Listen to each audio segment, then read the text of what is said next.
Good morning. Welcome to the Judiciary Finance and Civil Law Committee. Today's date.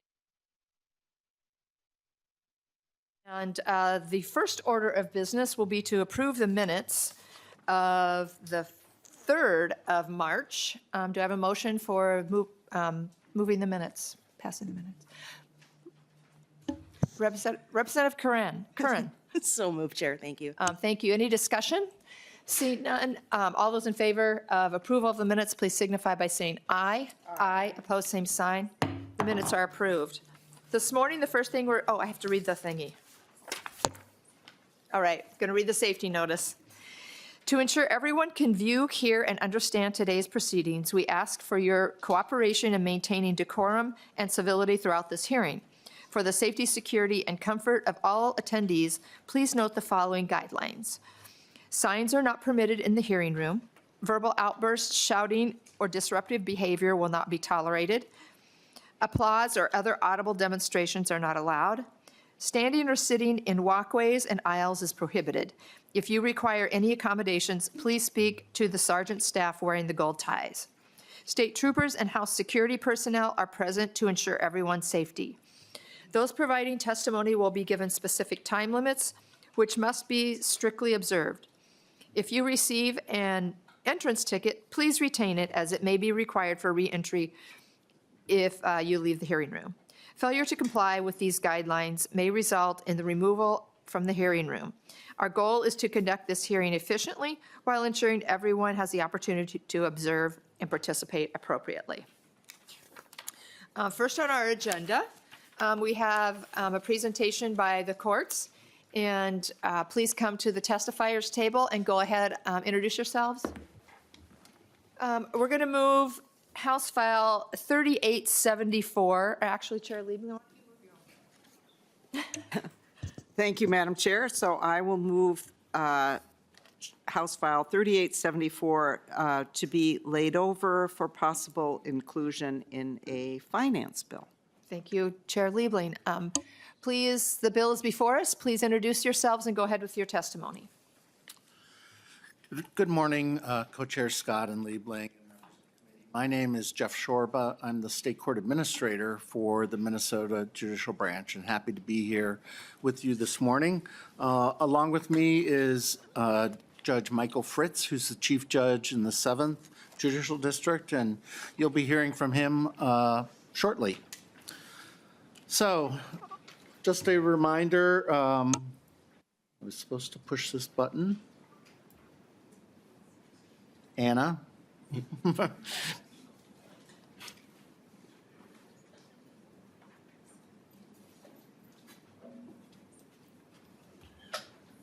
This doesn't move it. Okay. So, just a reminder of the placement of the judicial branch in our Constitution. Article 1, Section 8 of the Constitution guarantees that people provided with justice have equal access for the fair and timely resolution of cases and controversies without denial, without promptly, and without delay. And so we are coming here today to talk briefly with you, but we wanted to start out by thanking you. We know it was a difficult session last session, and there were a lot of budgetary constraints, but you were willing to increase the hourly payment rate for our contract forensic examiners, develop a new justice partner system, which is well underway and will be launched shortly, covering the employer's share of health insurance costs and our lease costs at the Judicial Center, and increasing employee compensation, although only at the level of 0.9%. Unfortunately, we did not get any salary increases for fiscal year 27 for our staff, and no increases for judges for the 2 years.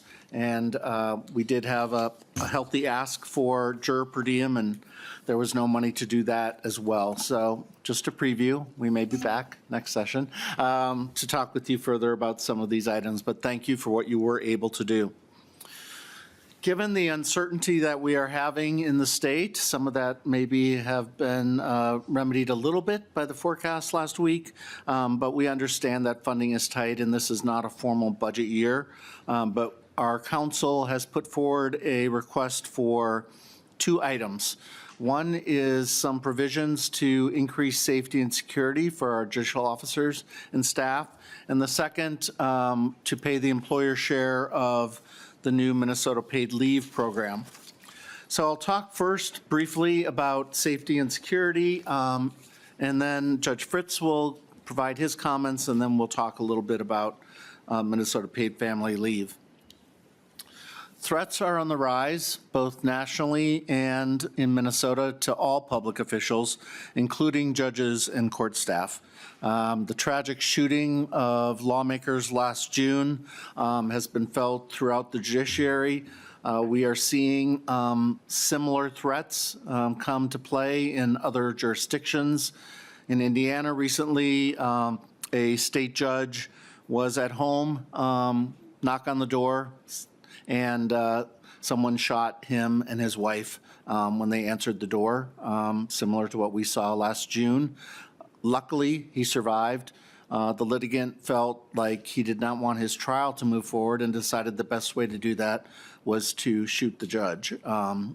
Unfortunately, we see a lot of this reaction, not only to those kinds of situations, but decisions of judges where the response seems to be threats rather than appeals to the Court of Appeals.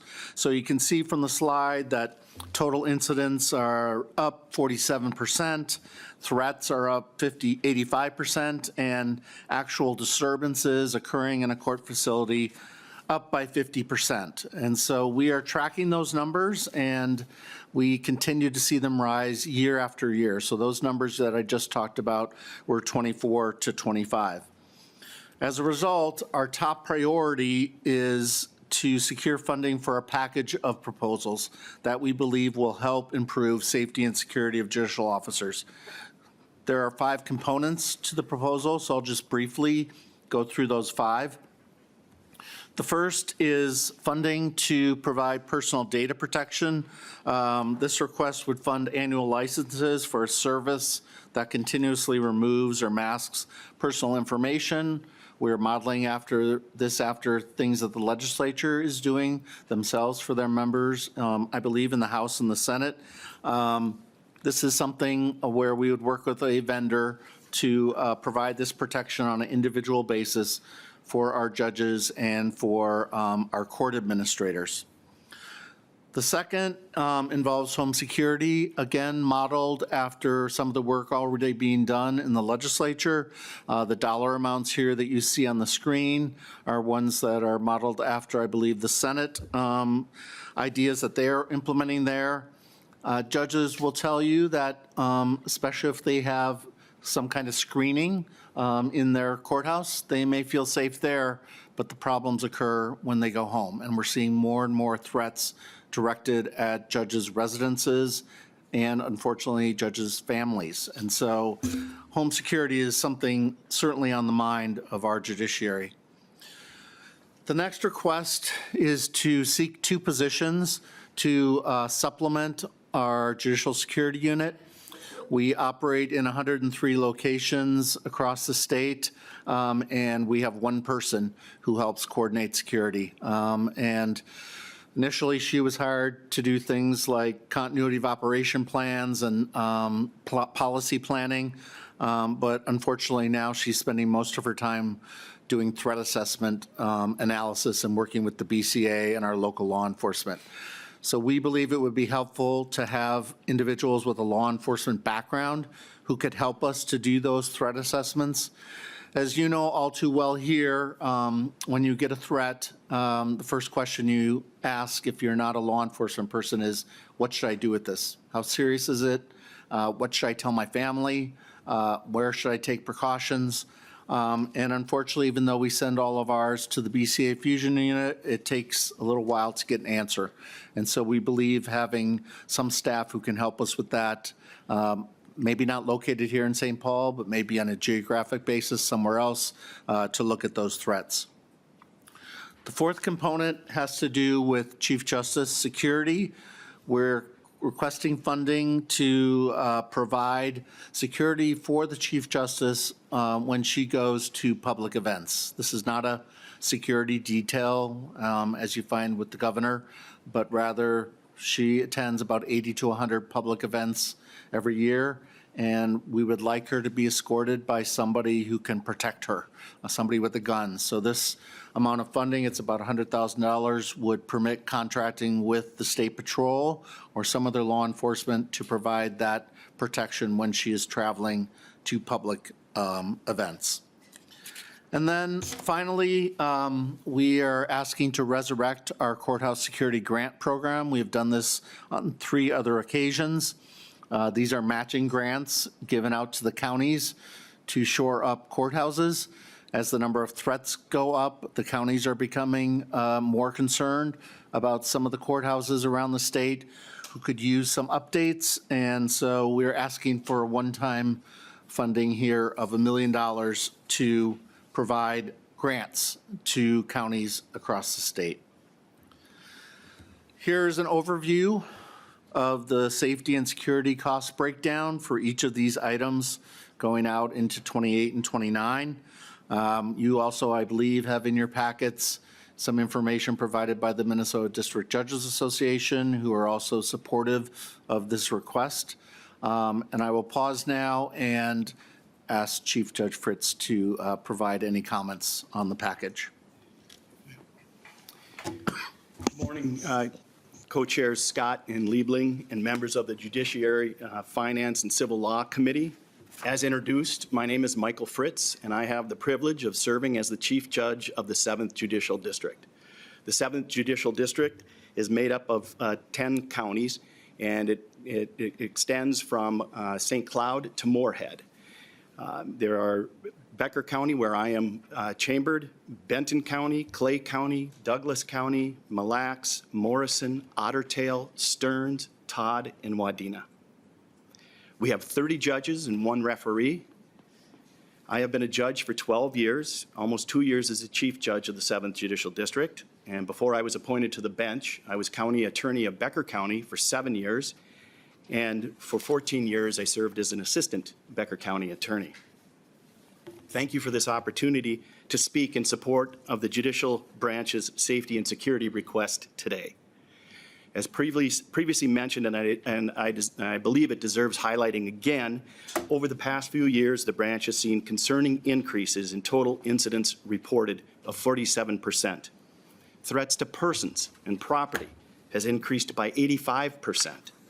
And reported disturbances occurring in court facilities has increased by 50%.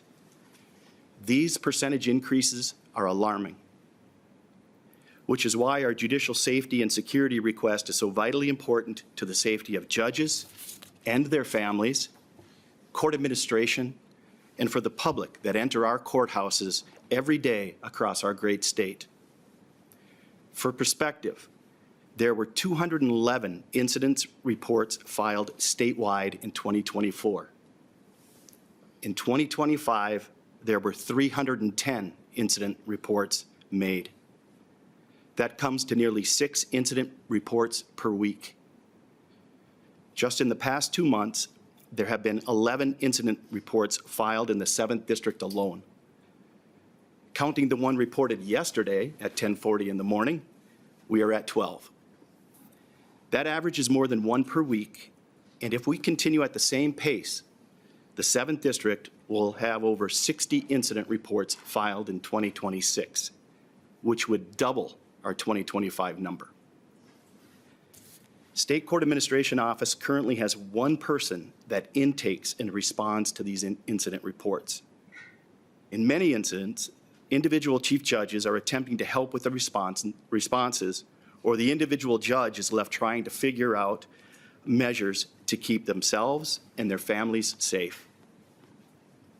Gaining 2 experienced persons with law enforcement backgrounds would greatly assist with threat assessments, threat responses, coordination with law enforcement, training, and emergency planning.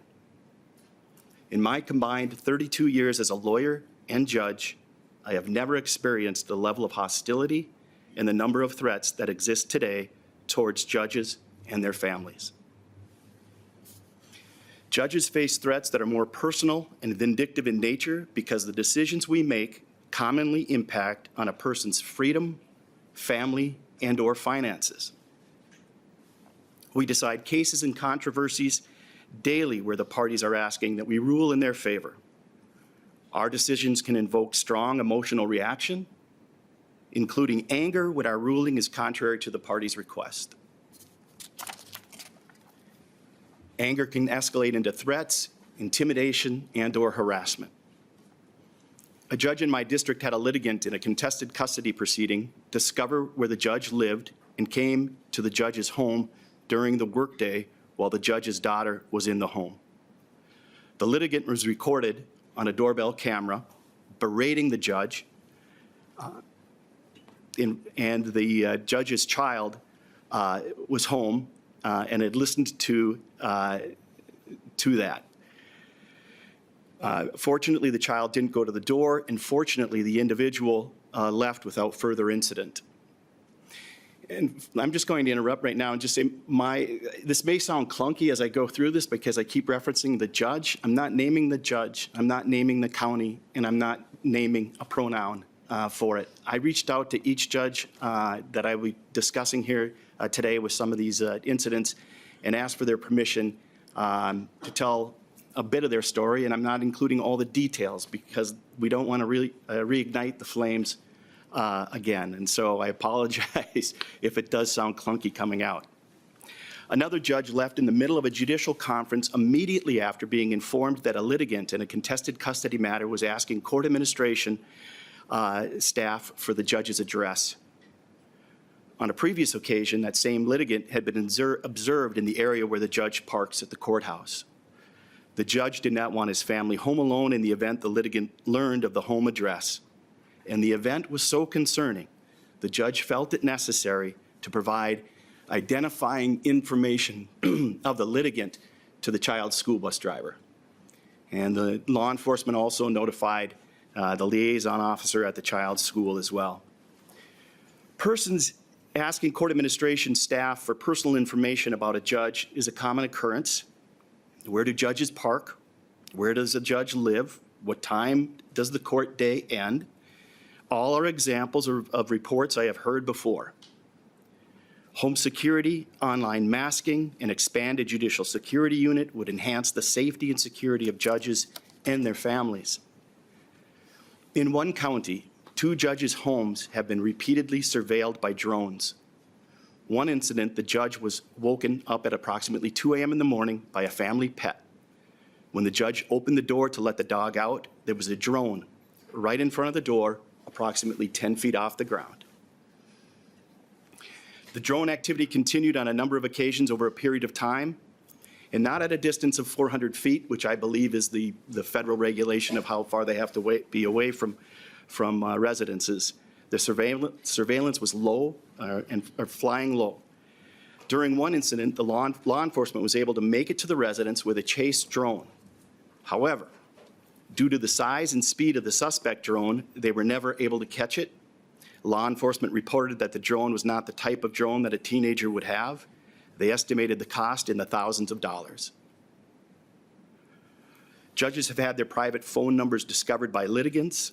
One judge received repeated threats and intimidating comments like, "I know where you live, I'm coming to your home."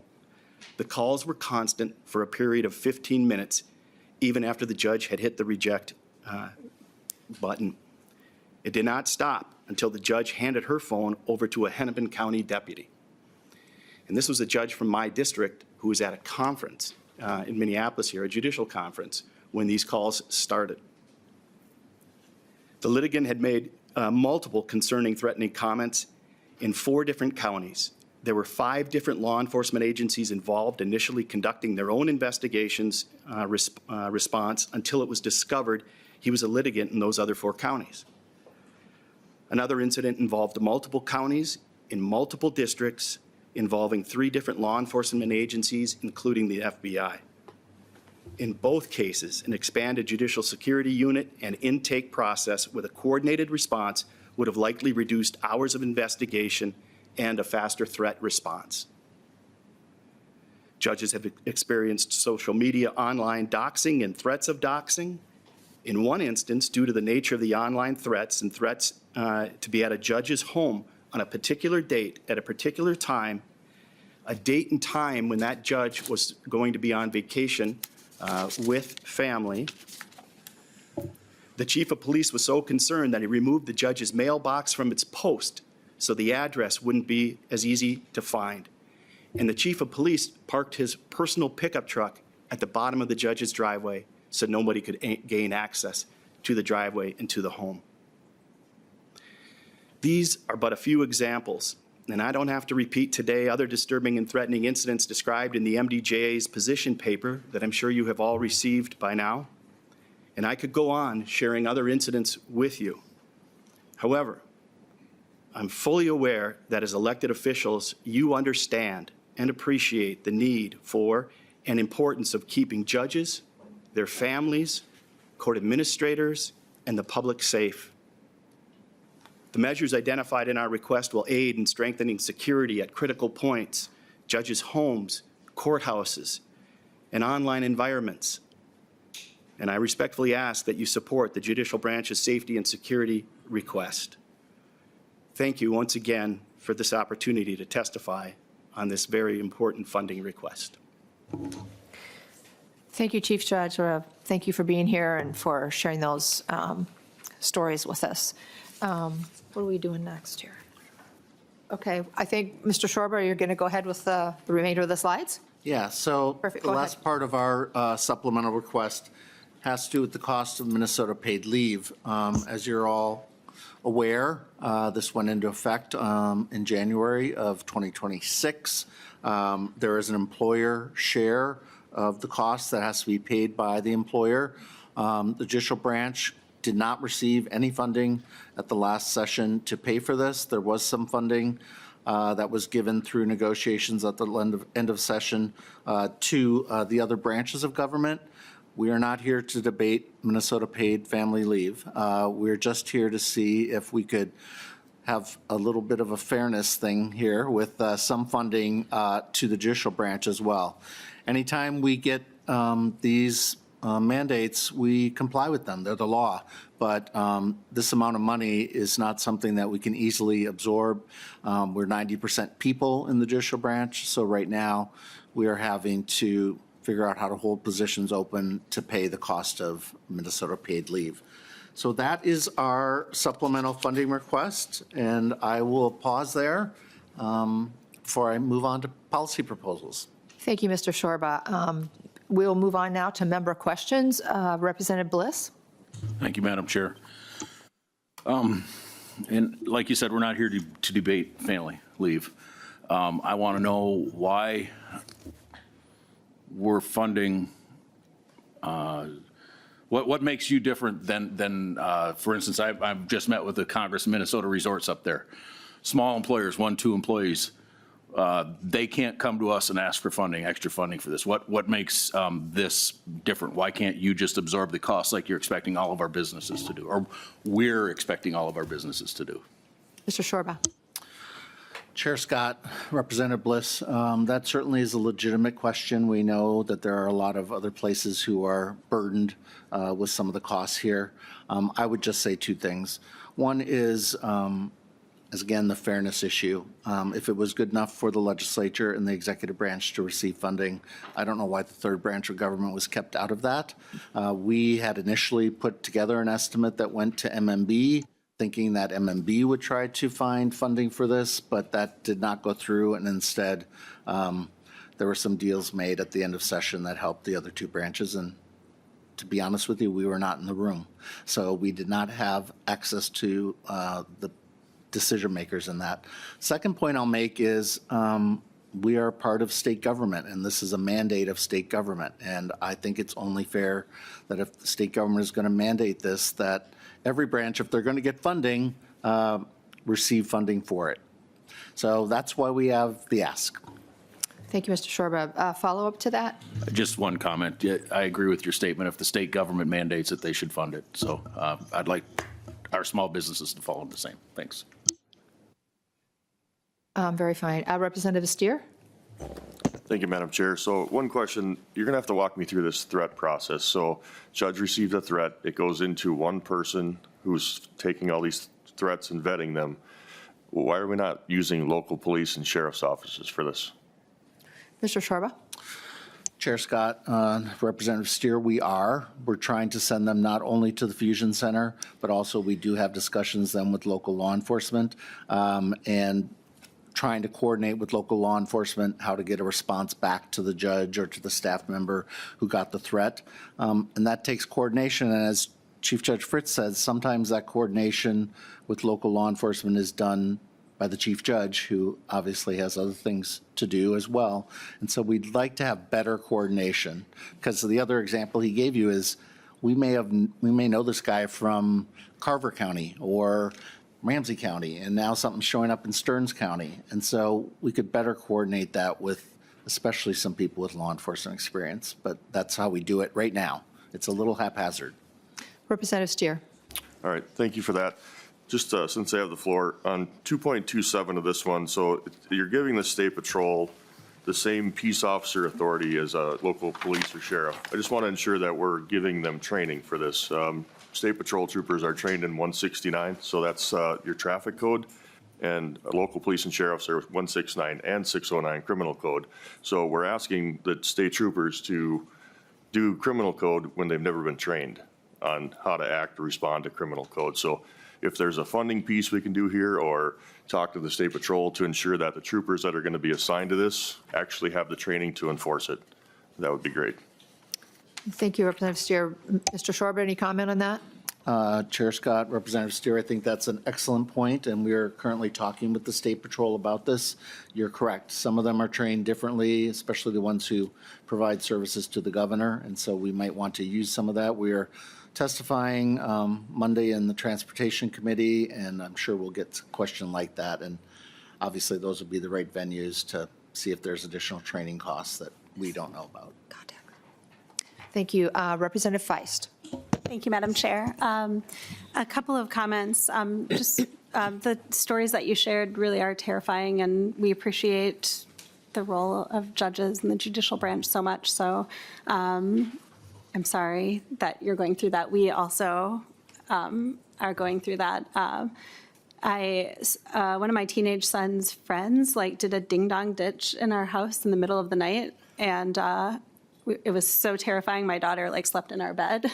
So, and it was just the stupid teenagers. So anyway, I'm just sorry for what judges are also going through. I also wanted to just make a comment on the paid family medical leave. I'm a small business owner, and if we have to absorb cost, so far it hasn't really had an impact, but to the extent we do, the impact is maybe I can't buy more fancy shoes. When you have to absorb cost, what it might mean is that people don't have access to justice, and that people are not having their constitutional rights met by the judicial branch. So I do think that the investment in my shoes does not equate to the investment that we make in the judicial branch. So thank you. Thank you.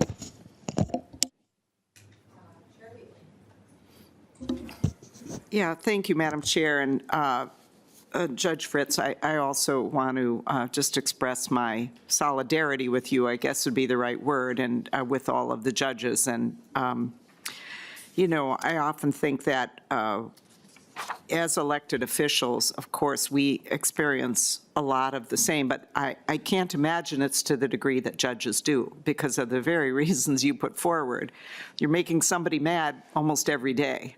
Every case, somebody's going to walk away disappointed, most likely. And so there's a lot of potentially angry people. And I just want to express, first of all, that we really appreciate that about the work that judges do. And it truly is public service. We appreciate that. And I hope that Minnesotans broadly really appreciate that. That said, I just have a few questions about the proposal that has been put forward here. I do think that having somebody in the judicial branch to sort of be that liaison person and to help with threat assessment and all that is an excellent idea, and I had a meeting with the Chief Justice about that issue. But I kind of recall that she was talking about one additional person. Maybe I misremember that. But I'm just really wondering, honestly, it seems really picky to even ask this question, but we're in such a thin budget time. So why two instead of one? And my sort of second thought about that is, if it was two, whether one of those could be somebody who kind of doubles as somebody to accompany the Chief Justice some of the time, if that's something that the branch views as a priority. So maybe you could address that. Mr. Shorba. Sure. Madam Chair, Chair Liebling, we were looking at other jurisdictions, other states, to see what they are providing in terms of judicial security, and we came up with two because of the number of threats when we compared them with some other jurisdictions. And your point, which I don't think is a bad one, is possible if we get two positions that one could accompany. We'd obviously want somebody who is licensed to carry a firearm and has the ability to use it in a way that would potentially protect the Chief Justice, but I don't think that's out of the realm of possibility if we're going to be looking for someone. That's a very good idea. Chair Liebling. Thank you. And then, and let me just say, too, that as I understand, the position you're looking for is someone who would be kind of a bit comparable to what we have here with Lori Hodap, who's our, what's her title? Sergeant at Arms. Sergeant at Arms, thank you. Yeah, so she functions that way for us here in the legislature, and, that's been extremely beneficial to us. So I do think that could be a sort of a force multiplier, if you will, to really help figure out what to do in each of these situations and more broadly. Let's see, I also did want to ask you on the paid leave front, to explain, we did have the full budgeting process last year. I know that it was a thin budget. I mean, from my point of view, I felt, we were able to do some things for the judicial branch. We kind of worked on what were your priorities and we tried to be fair with the limited budget we had across all the agencies that we fund here. And I know that it was thin. But we did not hear anything in your budget request about the need to do the paid family leave employer portion. And I think it was well known at the time that was coming. I mean, you've mentioned you went to MMB with that, and I don't know, why did you not come to us with that request? Was that something that you were led to believe would come another direction, or because this would be the committee where I assume we would be funding that? And Mr. I Shorba. think we would have funded it, to be quite frank. Mr. Shorba. Chair Scott, Chair Liebling, as I mentioned, we worked very closely with MMB, followed their guidelines for calculating what the amount would be to the judiciary. It's a pretty straightforward math equation, percentage of salary in the branch. And then we were led to believe that since all of state government was going to tackle this problem, it would be a massive bill rather than going to each particular committee to try to fund it. And so that's what we did. And I don't think each committee did fund it. I think what happened is in final negotiations, what is called, and I don't really know exactly what it is since we don't get it, but operational adjustments were given to two branches of government to deal with things like this rather than the judicial branch. We did not get any operational adjustment money. So for some reason, and again, we weren't in the room, the decision was made to fund this in a different way and not to give it to us. And we didn't find out about that till the show was over. So that's why we're in this position. I wish that we had sort of done some insurance and come to you separately and not just relied on what we thought the process was going to be. That lesson learned for future, but that's what the situation was. Chair Liebling. Well, thank you for that. I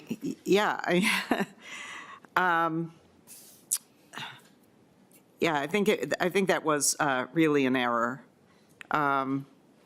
And I mean, from my past experience in different committees, the operational adjustments do come to the committees, whether they're granted, obviously at the end of the day, there's a grand budget agreement between the House, Senate, and the governor.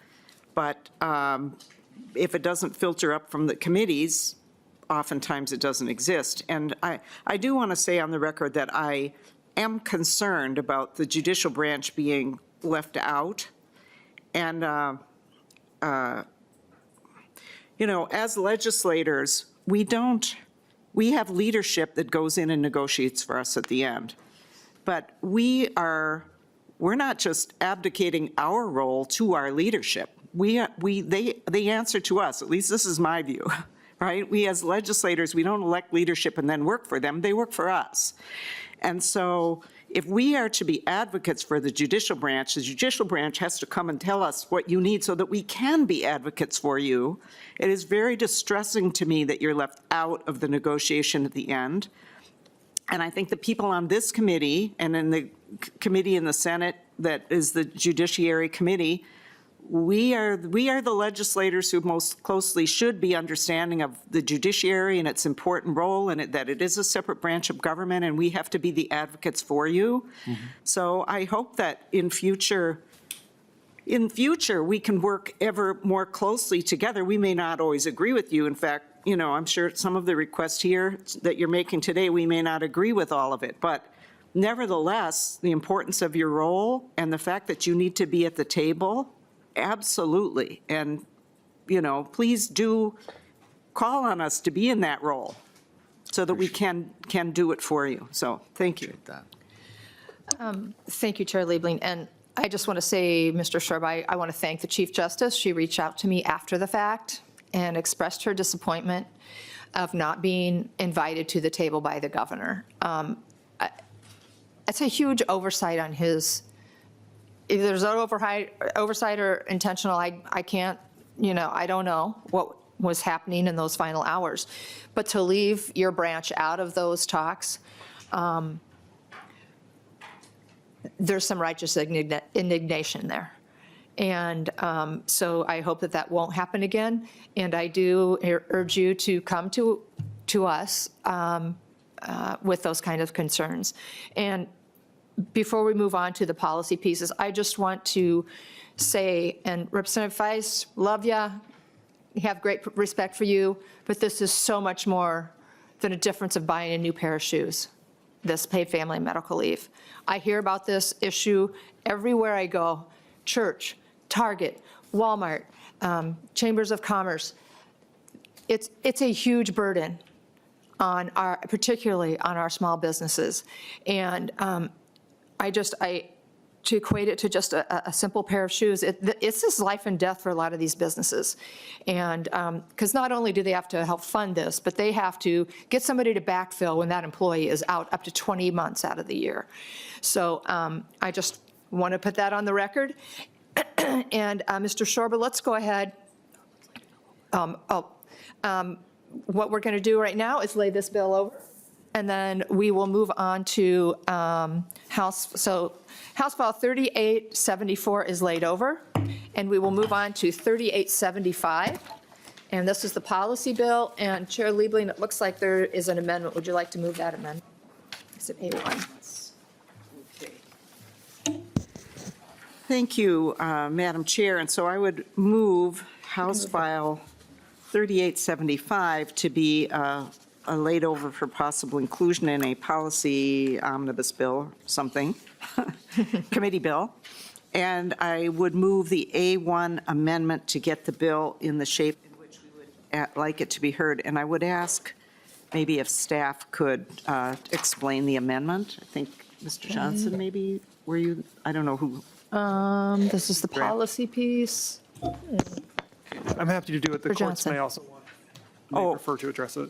We could, do you want Okay. to have Mr. Shorba? Okay, Mr. Shorba, could you explain the amendment? Go ahead, Mr. Shorba. Madam Chair, so the amendment has to do with the, one of the policy proposals, which is publication of, in newspapers or not newspapers, and staff, attorneys pointed out that there might be other parts in statute where we wanted to have this language included so that it was not all just in one place, but there were other parts that needed to be included. So what the amendment does is it adds some other provisions in statute. It doesn't change the whole tenor. The point of this is that we would have an alternative way to publish notices, which would be on our website. So it's just a cleanup of different parts of statute that might be affected.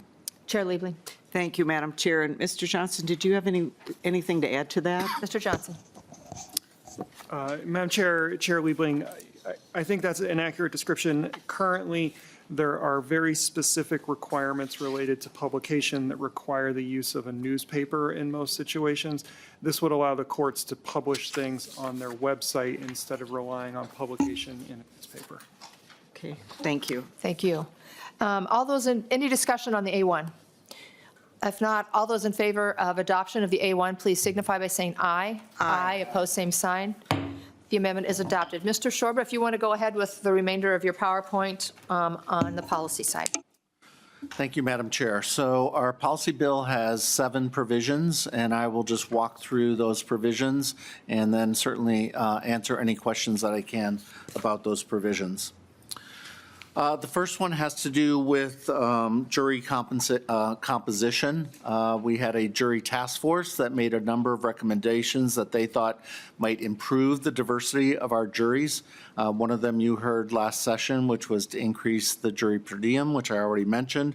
But they also thought that there might be some ways to look at information that might help us to better put together our jury source list of potential jurors.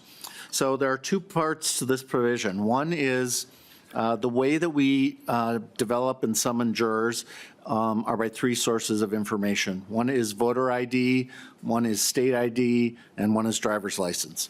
Some states have also decided that they might get a broader pool if they look at tax records. Now, if somebody's not in a driver's license system and is not voting, maybe they're paying taxes, maybe they're not paying taxes.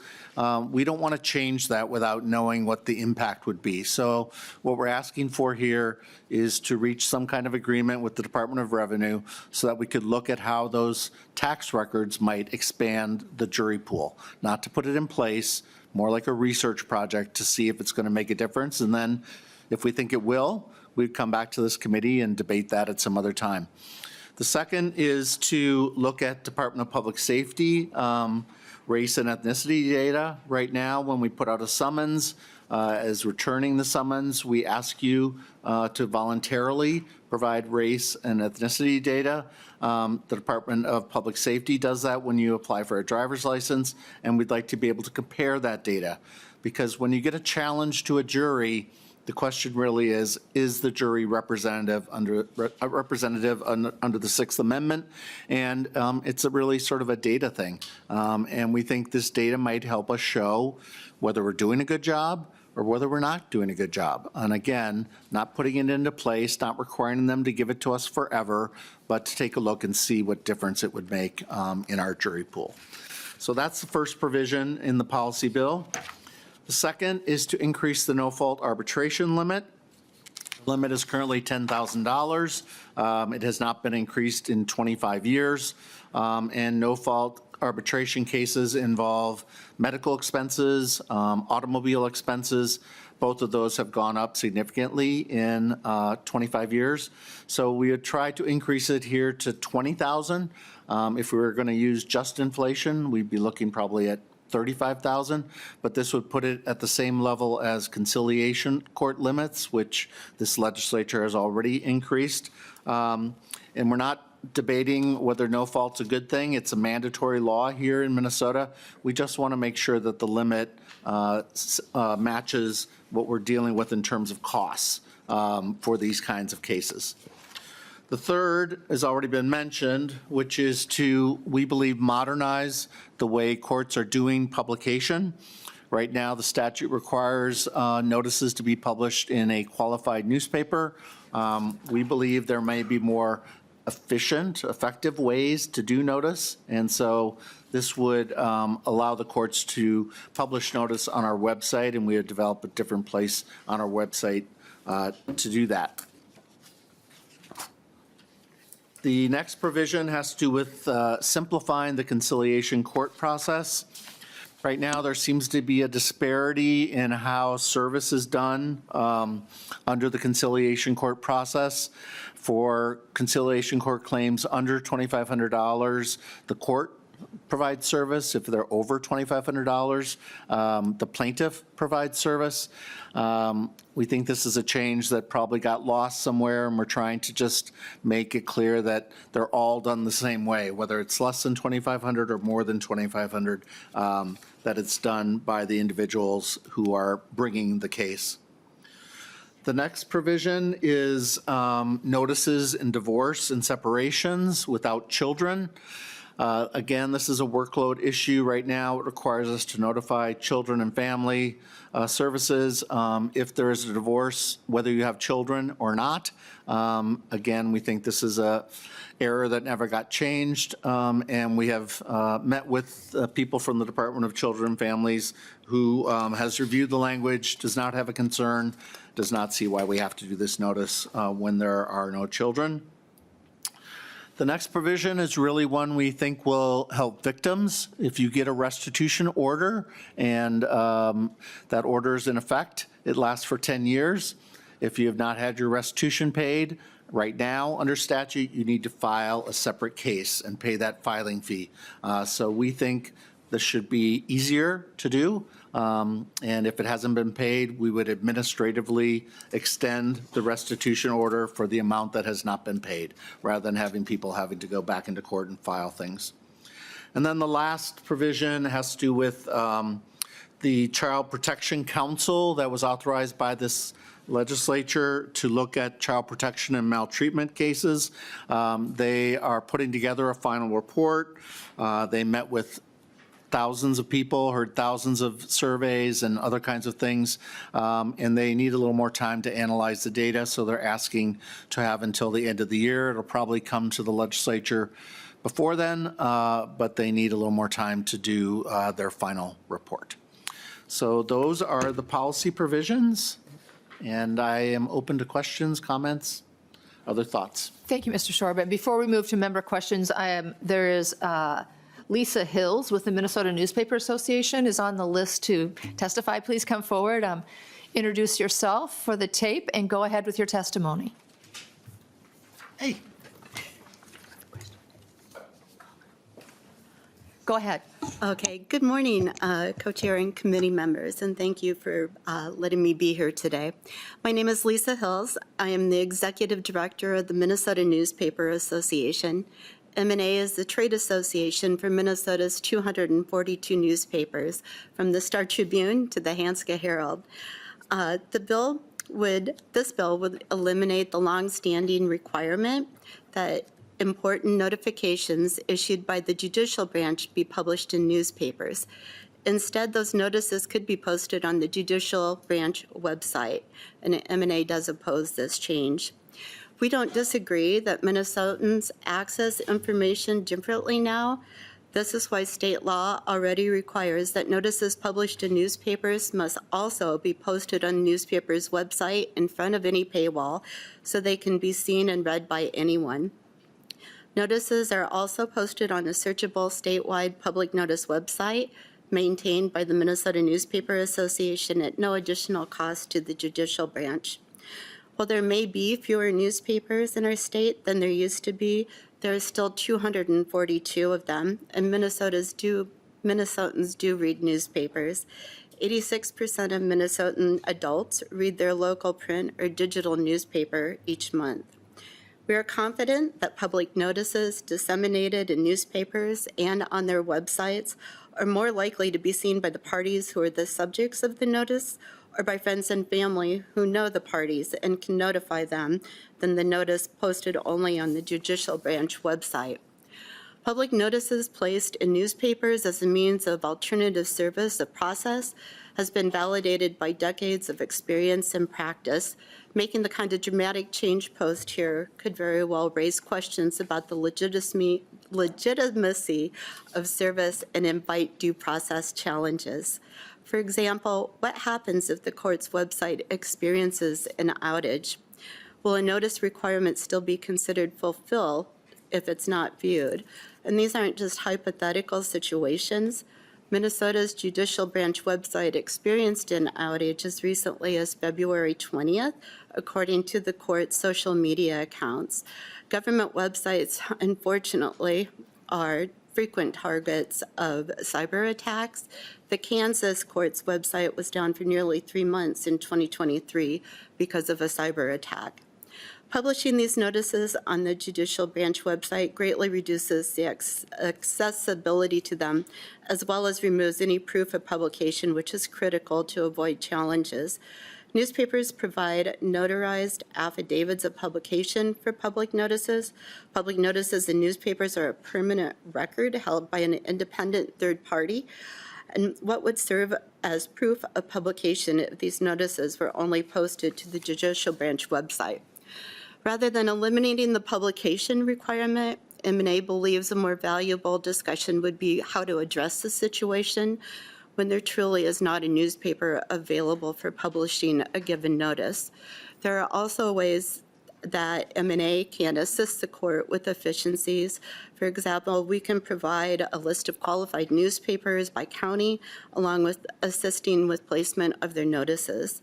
The Newspaper Association assists other state agencies and public entities to place notices, and we continue to make ourselves available to the judicial branch to discuss how M&A can assist in making the publication process more efficient for the courts. We respectfully request the committee remove the section regarding public notice from the bill, and we look forward to working with you on a better solution. Thank you. Thank you for your testimony. Is there anyone else in the room that wishes to testify on this bill? Seeing none, thank you for your testimony, Ms. Hill. And we have a couple of members on the list. Representative Ingen. Thank you, Madam Chair, and thank you both. I want to ask why we are extending the Supreme Court Council on Child Protection for that report to be published. A year ago, actually more than a year ago, this was 2024, the Star Trib listed in an article that Minnesota's child protection system needs fixes, and this was amongst one of the top starting points. Why would we then delay that report? Is it to collect more data? Is there a specific reason, or do you guys need a more comprehensive approach to this, or what's been going on there? Mr. Shorba. Madam Chair, Representative Ingen, very important point. This is a very complicated question that this council is trying to address, and I couldn't agree with you more. That is absolutely needed. The council tried to take a very comprehensive approach here. They met with stakeholders. They had 27 focus groups. They had got 1,800 responses, 302 pages of written comments to the questions that they put out. They received presentations from 30 subject matter experts, and it's really a question of trying to distill all of that information. That took a little time to go out to the community and have these sessions, maybe a little more time than it was estimated to happen. But they guaranteed to me that they will get it done this year. They may get it done by summer. They will certainly get it done in time for the next legislative session to give all of you time to digest the report and to hear from the council. But they just need a little, they don't need any more money. They are just analyzing data, and they want a little more time to do that. So that's the only point here. Thank you, though. Okay, thank you. Chair Mueller. Thank you, Madam Chair. And I had a couple of questions. The first one is related to the restitution provisions, which I think is a great suggestion. I just want to make sure that the judicial branch has also spoken to the Department of Public Safety about that. 611A They have some, people that work over there specifically with victims on restitution issues. And I don't know that we need to see this in the Public Safety Committee, but I do think it's important to at least have that conversation with DPS. Madam Chair, Chair Mueller, I believe we have, but I will definitely go back and ensure that we've talked to the victim people. Yes, Great. that's a great point. Thank you. Chair Mueller. Thank you, Madam Chair. And then just a concern I have about the Department of Revenue files. I guess I do have concerns about that provision. I understand, and it's obvious that we need to have jury pools that are reflective of our communities. It's constitutional. And I do think what you have on lines 2.17 to 2.18 is good, and I fully support that. I'm a little hesitant about getting those records from Department of Revenue. And I am wondering, the report that you mentioned, the task force that you mentioned, I'm curious, when was that filed? I'd love to see it. It probably was sent to me at some point, and I didn't see it, but I'm just curious the date that that was filed, if you know. Chair Mueller, are you talking about the jury Yes. study? Yeah. Mr. Shorba. Chair Scott, Chair Mueller, it was about a year and a half ago. It was done in anticipation of the last session, which is where we brought the jury per diem proposal. But I can certainly get a copy of that report for the committee. Chair Mueller.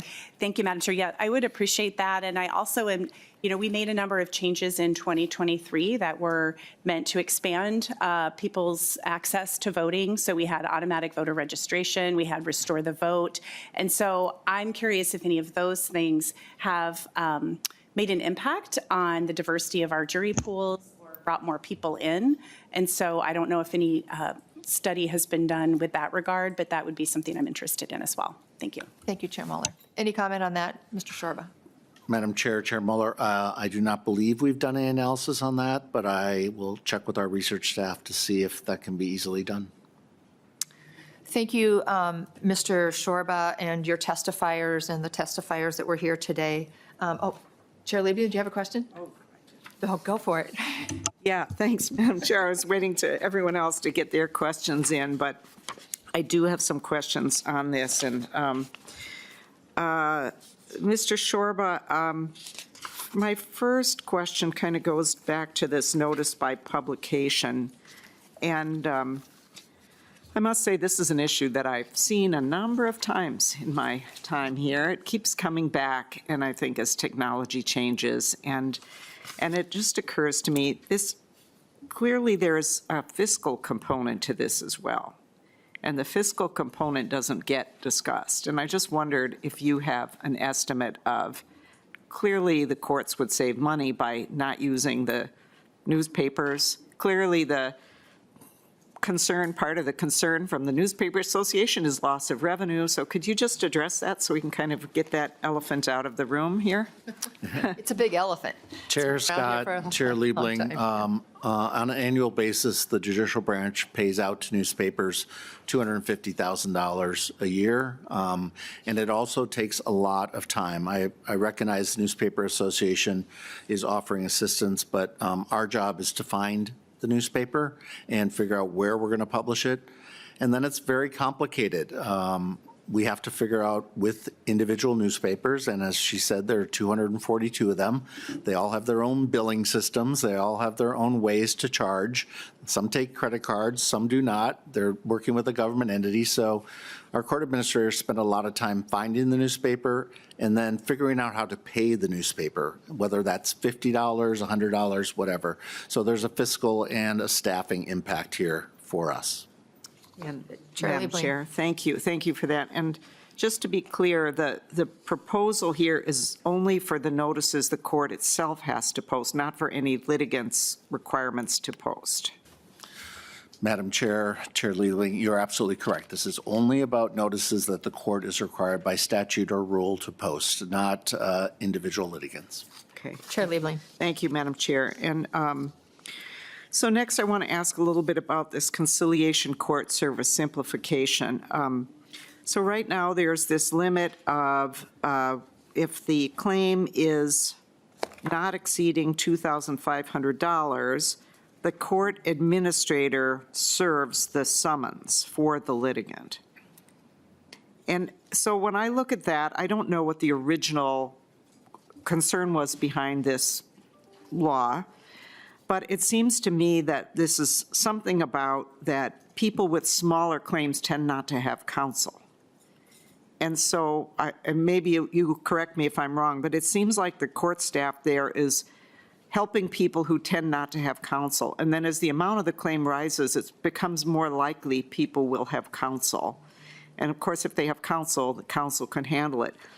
It does give me some concern because you started out telling us what the Constitution says about access to justice and so on. And it does concern me that, it's very hard for people who don't deal with the courts, they have some dispute, it's a small dispute, to get access to justice. And when there are a lot of hoops for them to jump through and just paperwork and things I can imagine people not even understanding, what is service? And I know that there are things available to help people, but I just want to state that that gives me pause as a way to reduce the court's workload, because I view that as a real helping the litigant, the people who need the help the most right there. And I don't know if you want to comment on that and why that limit is there. Honestly, if I could, maybe, I would honestly increase that amount. We inflate the other things, understanding that there is inflation and, to come in with I'm sure lots of people with claims larger than this don't have counsel, because that's a pretty small amount these days. So anyway, I'd like to hear your response to that. Mr. Shorba. Chair Scott, Chair Liebling, you're absolutely correct. Most of the time in conciliation court, people do not have counsel, and the limit is $20,000. So you are absolutely correct. I don't want to dispute that inflation has gone up, and some of these claims have gone up as well, especially if it's about rent or car or something else, a bad business deal going on. What we're trying to do here is just to model what is done in all other civil cases, which is that the court does not do the summons. I don't know exactly why, the notice service. I don't know exactly why the statute was phrased the way it is. We're just looking for uniformity so that when we are doing it, and we provide all kinds of help, especially to self-represented litigants about how to deal with various parts of their case, especially service, because one of the things we're cautious about is providing legal advice, but telling somebody how to serve something is not legal advice. So we do provide that information. Yeah. Chair Liebling, it's interesting that he's saying that there's inconsistency in statute. I'm shocked by that. Go ahead, Chair Liebling. I'm shocked that there's gambling going on here. Thank you, Madam Chair. And it just strikes me that this might be, I appreciate that the court wants to simplify and you have your administrative imperatives and budgetary imperatives, but, this might be one of those issues where we as legislators have to be thinking about the people who don't have lobbyists and don't even know they need to be here and don't know this is going to be an issue for them, and that's kind of what I'm thinking about. So just flagging that, I'm not so sure I support that one. Okay. And then so finally, I wanted to ask about this renewal of restitution judgments. Do you know, I have no problem with making it easier to renew that. If someone owes you restitution, I just wonder, why are we even making them renew it? Why does this expire before it's paid? Can we just fix this and say, let it not expire until it's paid? Or until the person comes back to court and gets relief from it in some way? Why are we doing that to people? Mr. Shorba. Madam Chair, Chair Liebling, I'm not opposed to that. Section 541.04 of the statutes has been in place with a 10-year limit since 1907. I'm not taking a stance on that, but if you want to change that and make it until paid, I'm sure we would support that. Madam Chair. Yes, Madam Chair. Thank you. You said 1907? 7. Yes, that's what my notes say. Well, goodness, we should never disturb anything that's been, no, seriously. I think maybe it's time to look at that.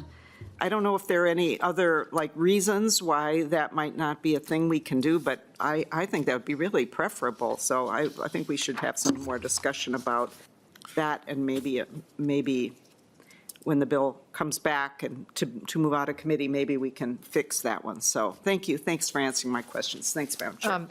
Thank you, Madam Chair. And seeing no other discussion around the table, House File 3875 as amended is laid over. So we will move on to our next item on the agenda, House File 3378, Schomacker. Mr. Chair, welcome to the committee. Looking forward to having you.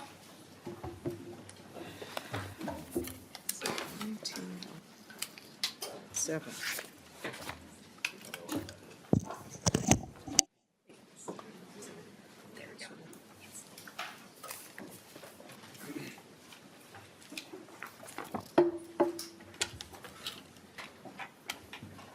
Welcome, Chair Schomacker.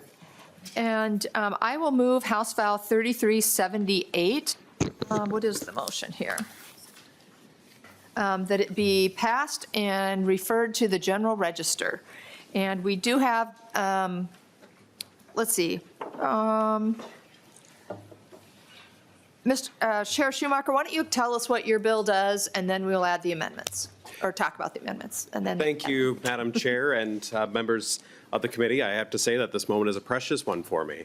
It's a great opportunity to be back in front of the Judiciary Committee after 13 years of not being in the committee. So thank you for the warm welcome back. House File 3378 relates to a report that we recently received from the Department of Human Services regarding the process of prepayment review.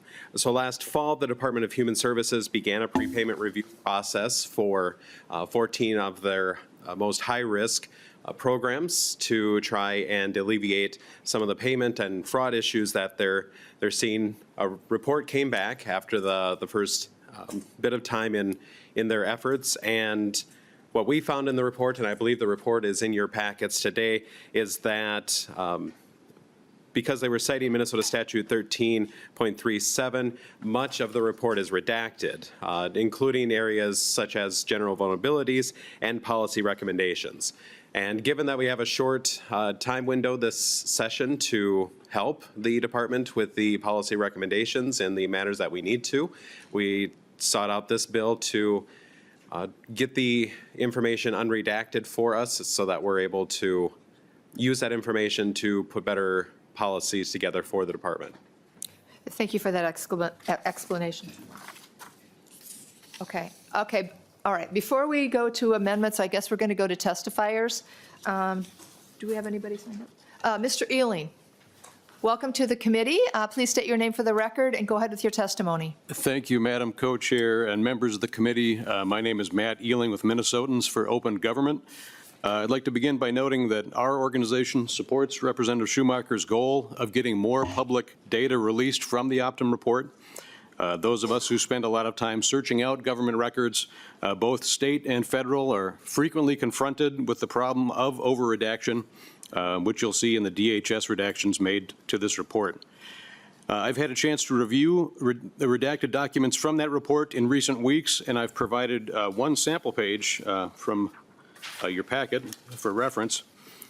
On that page, you'll see that DHS has asserted Section 1337 as the basis for withholding data, as it has throughout the report. 1337 subdivision 1A classifies security information, while 1337 1B classifies trade secret information, and I'll speak to those in turn. As a threshold matter, so folks understand how these classifications work, it's worth noting that the definition of trade secret information in Chapter 13 involves a multi-part test, and this test is far more strict than the comparable federal test under FOIA law. So to qualify for trade secret protection in Minnesota, the data must be a formula, pattern, program, compilation, etc., that was one, supplied by the government to supplied by the affected organization to the government. Two, it's the subject of efforts to maintain its secrecy that are reasonable. And 3, it derives independent economic value from not being readily known. So if you look at the Optum report, you'll see that it primarily addresses review topics requested by the state. So this is a report that summarizes conclusions about state activities rather than being a summary of financial information or commercial information about the operations of Optum itself. So you can see this if you look at the sample that we've provided. Third column from the left says at the top, concerns and allegations. So concerns and allegations are something you'd expect to find in a report that summarizes allegations of fraud. So that would not qualify under that 3-part, multi-part trade secret test. And the same is true of security information under 1337(1)A. So data can only be withheld as security information if disclosure of the data would be, quote, likely to jeopardize the security of information, possessions, individuals, et cetera, against theft, tampering, improper use, et cetera. And other related metrics that are listed in the statute. So again, allegations can't meet this withholding threshold. So I would note that this report was provided to Minute also, and there could be possibilities that within the redacted sections, there's things like specific computer security information that could properly be withheld as security information. But if you look at some of the broad categories like conclusions or policy recommendations, there's going to be a lot of data in there that doesn't meet that threshold. So that's a very short summary of why we believe that there's a lot more public data that should be produced out of this report. Certainly the bill is one way to do that. We would also be happy to offer our services, which we do to members of the public, to simply write a letter to DHS outlining why their existing redactions don't work. And so we'd be certainly happy to help the committee with that as well. So I'm happy to take any additional questions. Thank you very much for your time. Thank you, Mr. Ailing, and please stick around in case there are Sure. questions. Anyone else in the audience wishing to testify on this bill? All right, we will move to amendments. The first amendment we will take up is the A5, and that is Representative Curran. Thank you so much, Chair. And first, I sincerely appreciate the chairs and staff working so hard to get this language right. And I'm so glad that we're coming here today with this amendment. Chair Schomacker, thank you for the bill. As you know, in the first stop in human services, we're ready to go. We're ready to see this information so that we can do our jobs here. So what this amendment does is changes the language that would provide the Optum report to the public at large, which includes people committing fraud. It would limit the scope so that those of us legislators, where it falls under our jurisdiction to find solutions for that, that we would have access to that, and that people committing fraud would not essentially receive a roadmap to fraud. We certainly don't want that to be available. So that is the meat of the amendment, and I hope all members support it. Is there discussion on the amendment? Seeing none, all those in favor of the adoption of the A5, please signify by saying aye. Aye. Opposed, same sign. The amendment is adopted. Thank you, Representative Curran. Chair Liebling, the next amendment is yours, the A4. The A4 is before us. Thank you, Madam Chair. So the A4 amendment is quite simple. It really arises out of a concern of what Optum is doing with the data that it has access to. My understanding is it has access to a lot of very sensitive data that is held by the Department of Human Services, data on individuals. And we know that this medical data can be the most sensitive and concerning. So I put this forward. I frankly do not know if Optum is already contractually forbidden from selling the data or using it, but we do know that when companies use AI, that part of what happens is that AI is used to further be trained on data that is there. So AI, in my understanding, usually the use of AI often results in data being swept up and used for other things. So this might be a belts and suspenders kind of amendment.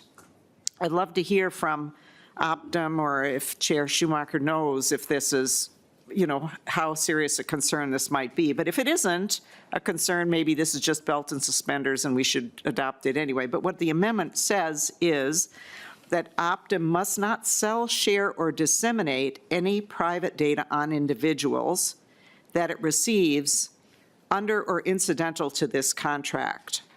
So I'm just paraphrasing.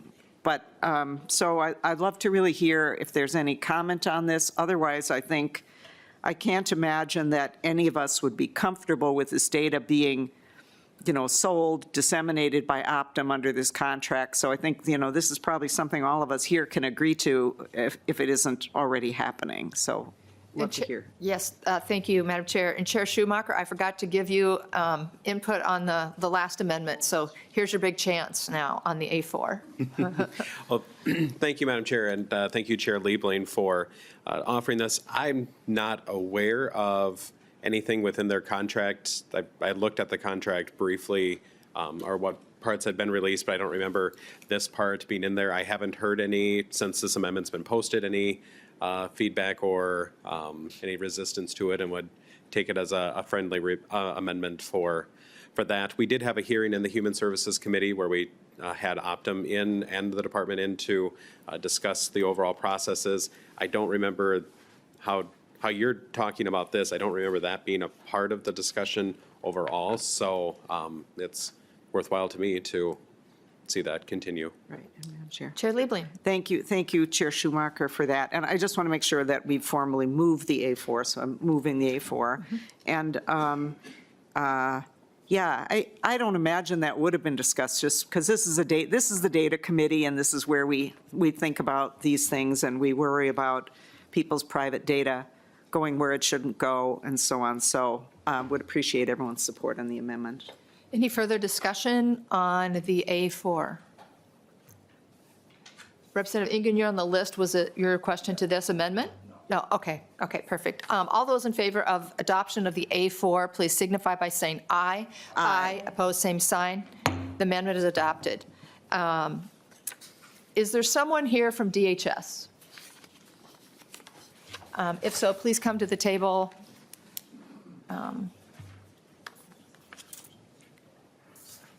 And we will start with member questions. Representative Ingen, you're first. Thank you, Madam Chair. Thank you, Representative Schomacker. Bill, it's absolutely sad that we get this report and it makes the Epstein list look pretty tame. But the United Health Group was legislatively named and banned from overseeing Minnesota Medicaid managed care dollars last session because of previous billing concerns and conflicts of interest. And then we know Optum is a United Health Group owned entity. So this selection in and of itself may have been a conflict. Why were they selected in the first place and what led to that? Are you asking the chair? Are you asking Chair Schomacker? Anybody you can answer, including somebody from DHS. I Chair believe. Schomacker or from DHS, please introduce yourself. And if you have an answer to that, please answer it. Thank you. Thank you, Madam Chair. Christy Grom with the Department of Human Services. Representative, at the time that we were implementing prepayment review, which was a provision that was funded and passed last year by I think it was in the Health and Human Services Committee committee report. We were working on implementing that, and there were at the time, I believe, 4 vendors that we identified that were CMS approved and that were able to do this kind of prepayment analysis. This was at a time when the Department of Human Services was taking a deeper dive and using data analytics in a way that we had never before to assess what was happening in terms of potential credible allegations of fraud in human services in the Medicaid program. As a result of that analysis, we found extremely concerning trends and patterns, and we had a need to implement this as soon as possible. So there were some time limitations that we were working under, and Optum was the only vendor that was able to meet those requirements. This is a year contract with Optum. The plan moving forward would be to issue a request for information to work with other vendors potentially out there to understand what functions of this work could potentially come in-house at the department, and where do we need to work externally.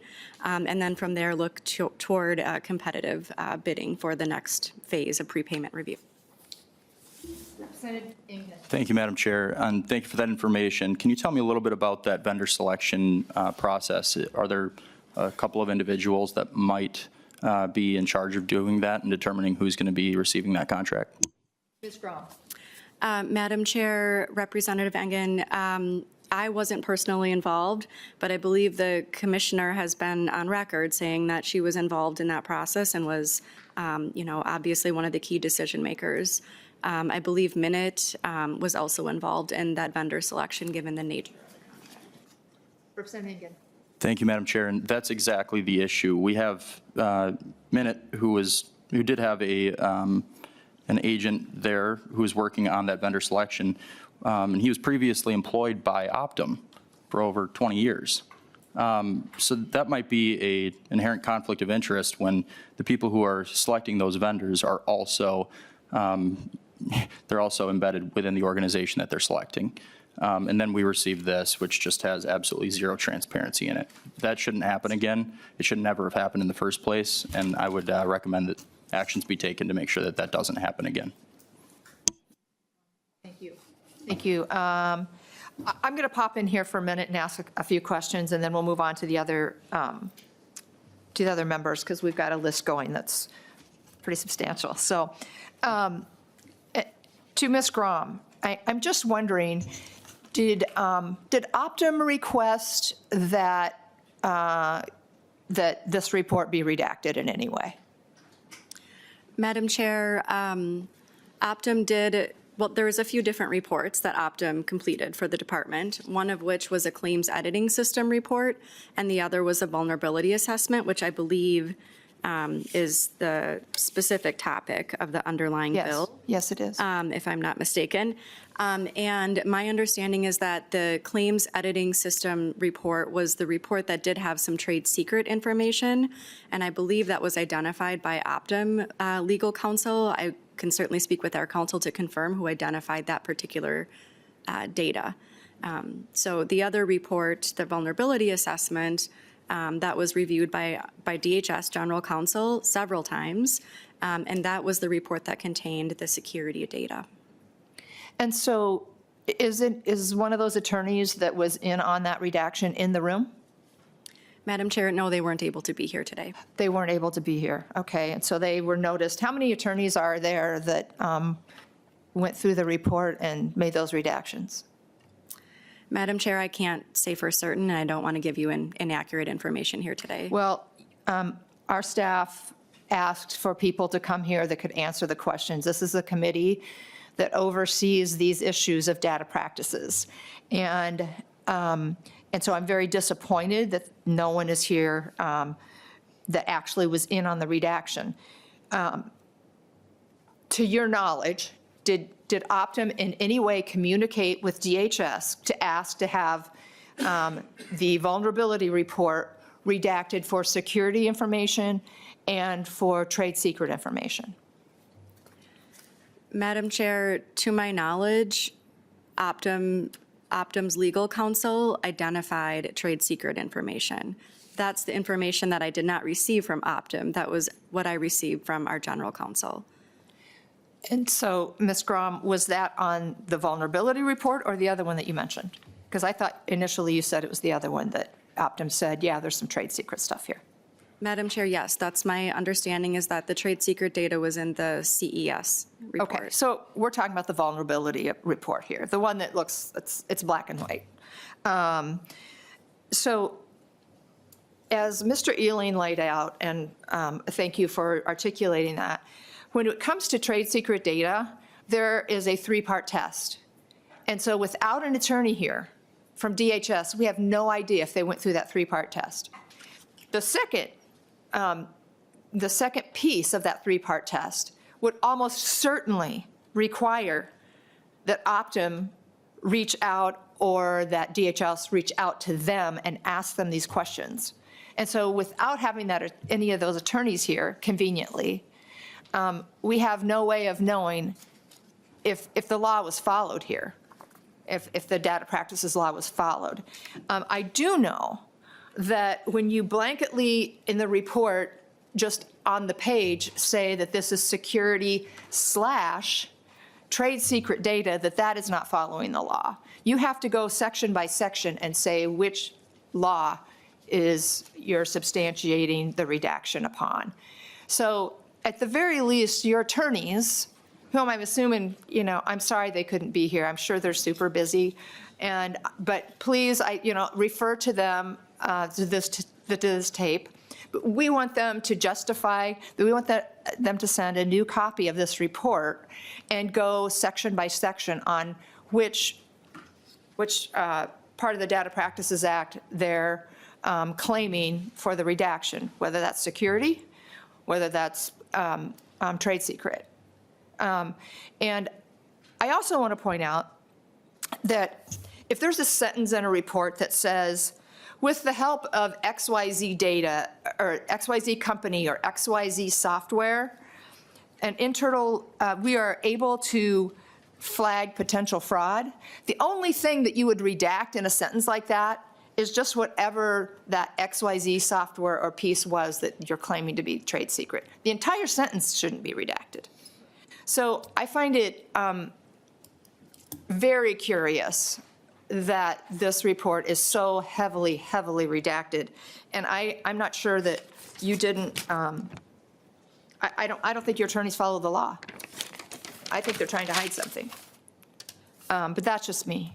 We will move on to other member questions. Representative Bliss. Thank you, Madam Chair. That's going to be tough to follow. I have a couple of questions.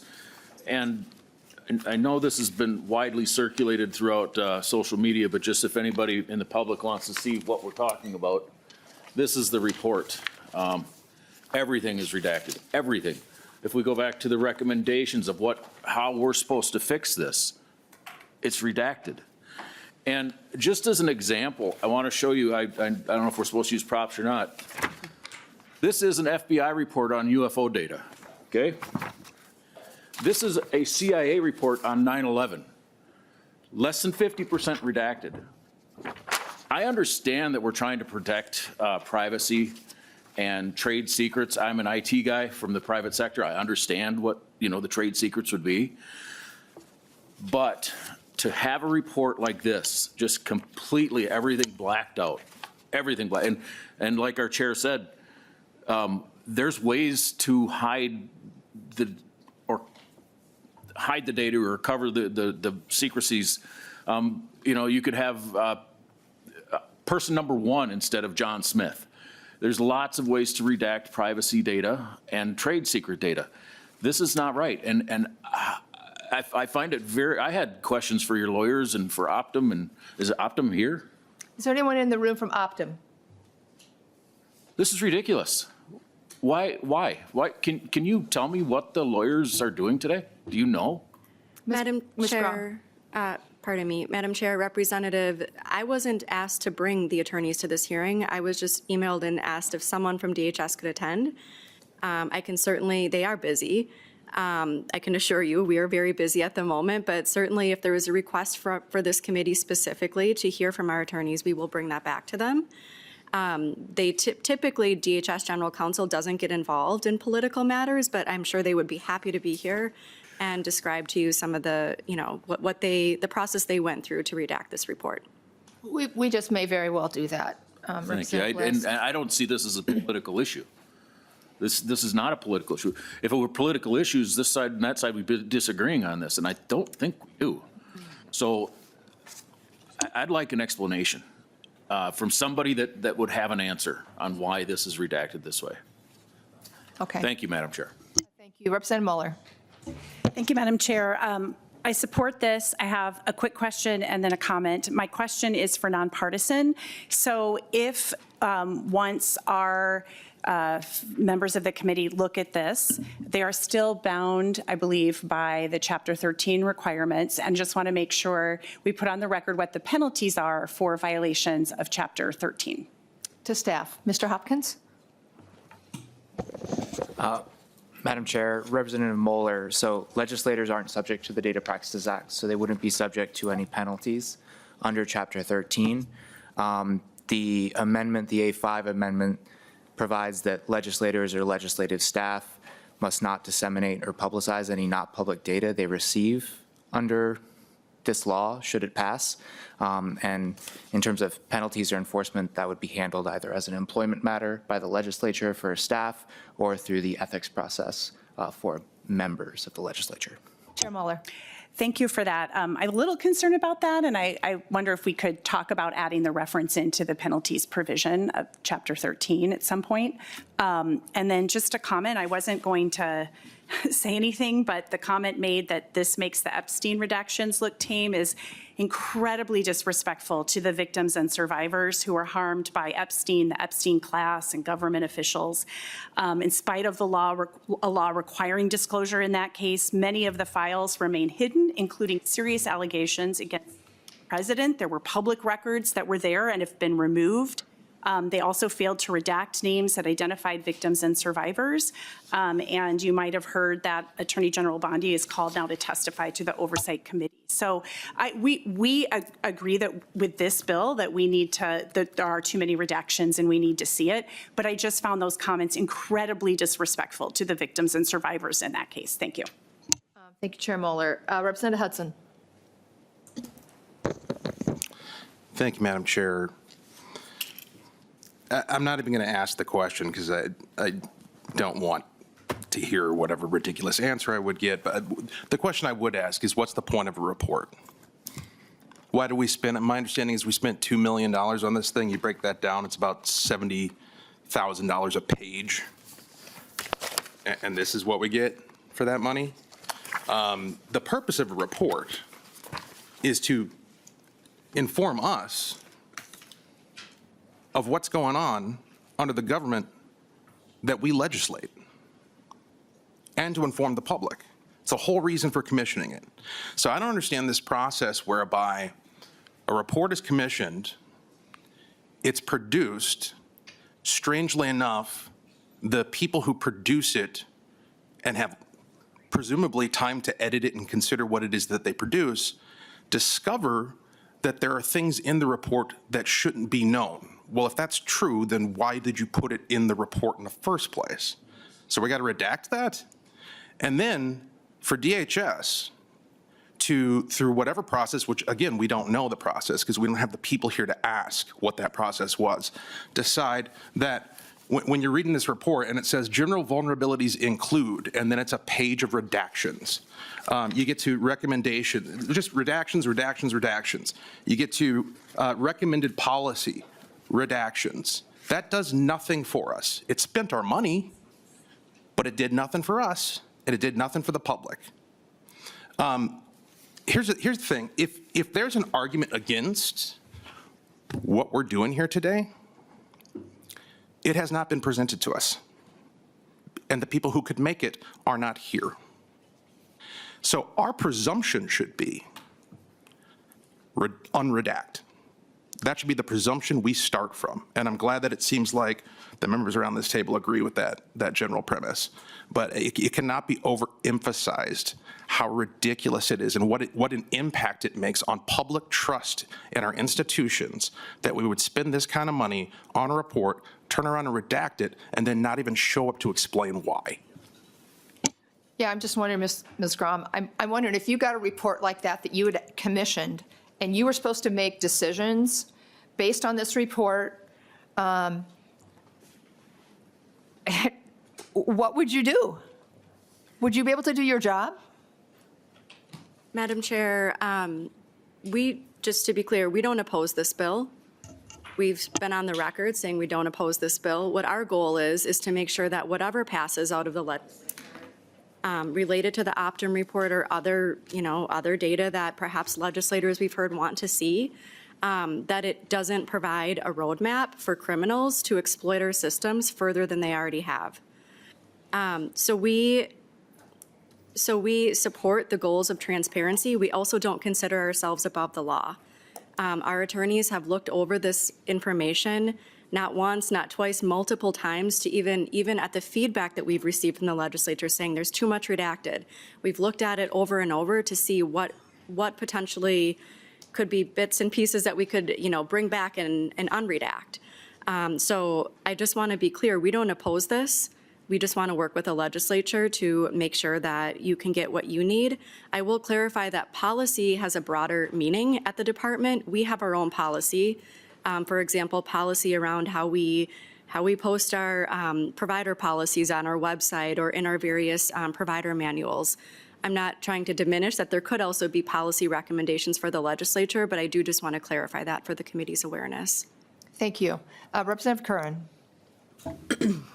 Thank you, Chair. And I appreciate that members on the other side of the aisle share a lot of the concerns and passion that those of us in Human Services had when we had Optum in. And thank you, Chair Schomacker, for having Optum come in on a day that you had the gavel and letting members from both sides ask a lot of questions to Optum. As somebody who's, well, I think I'm the only member here who's members of both committees, and I can assure you that a lot of the comments made today are along the same lines that have been made in Human Services, not just at that hearing, but in just about every hearing thus far this year, as we're really itching to dig into the details of what this report and other information offers, because this kind of fraud is horrendous. The people who commit this kind of fraud are foul. We are here for a limited time to be able to address those issues, and without the information specifically on vulnerabilities and information on the analytics that were used, because we know that some of those analytics were incorrect, and because the federal government had a timeline to submit information, we also know that DHS provided reports with inaccurate analytics, therefore inaccurate output, to the federal government, and the federal government is responding to inaccurate information as well. So there are a lot of reasons that committee members really need to dig into the details to make sure that we're writing legislation and policies that get directly to the issues that are buried under black here. So I sincerely appreciate all of the collaboration on this particular issue. I hope members can support this. Thank you. Thank you, Representative Curran. Chair Liebling.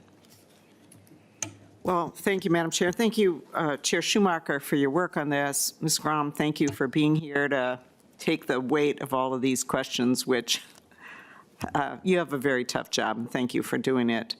I have a lot of concerns about Optum. I'm really glad that we've come together around this transparency for these reports and having our members on Human Services be able to actually get this and do their work. I think that's very important. But I also just want to say that I have very little confidence in Optum for reasons that were raised here, actually.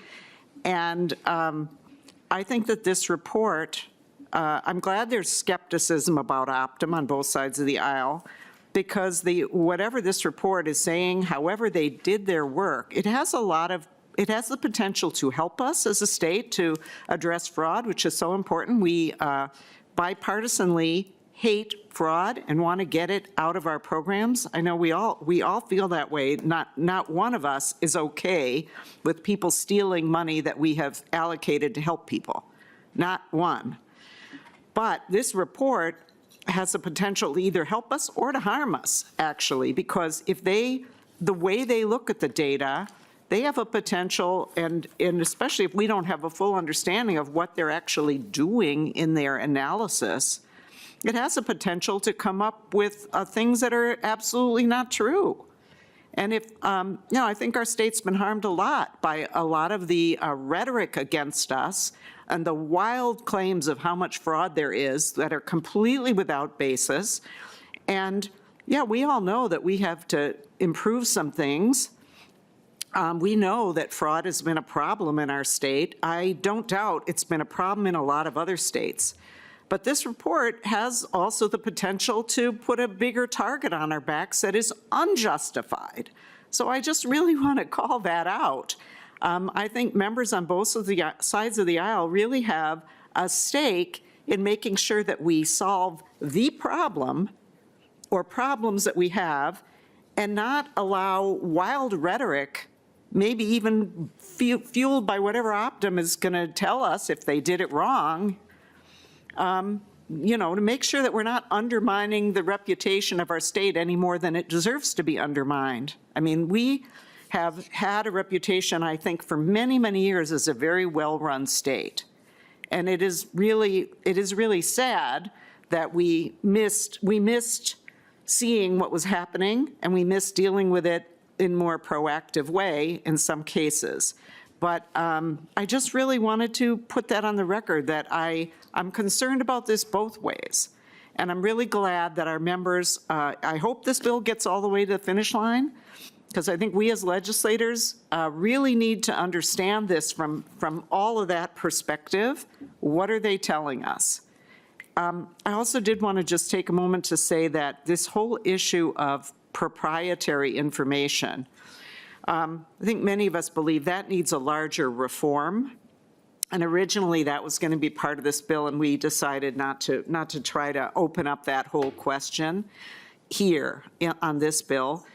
But there is a real concern that I've had for many years, and I just want to state it briefly here. We hire private entities to run most of our Medicaid program. We call them managed care organizations. They don't really manage care so much as they manage money. And what we give them, billions and billions of dollars, we as legislators have almost no visibility into what they do with our money because it's all proprietary. So I just want to flag that. This is a serious problem. Chair Scott and I have talked about it. This needs we need larger reforms so that legislators can actually see and delve into some of this and make sure that this is limited. And anyway, I just wanted to say that. Thank you for the bill, Representative Schomacker. I really hope we can get this all the way to the finish line. Thank you for the discussion here today. And Chair Schomacker, you have the final word before we pass the bill. Thank you, Madam Chair. Thank you, members, for your help in the discussion on this today. We look forward to having a vote on the floor on this as well. And really do actually want to, the department has been helpful, or trying to be helpful in this process here too. They haven't been stonewalling or anything like that in this. And so I think that was worth noting as well. So thank you and ask for your support. Thank you, Chair Schomacker. With that, I renew my motion that House File 3378, as amended, be passed and sent to the General Register. All those in favor, please signify by saying aye. Aye. Opposed, same sign. The bill is on its way to the General Register. Thank you, Chair Schomacker. And with that, we are adjourned.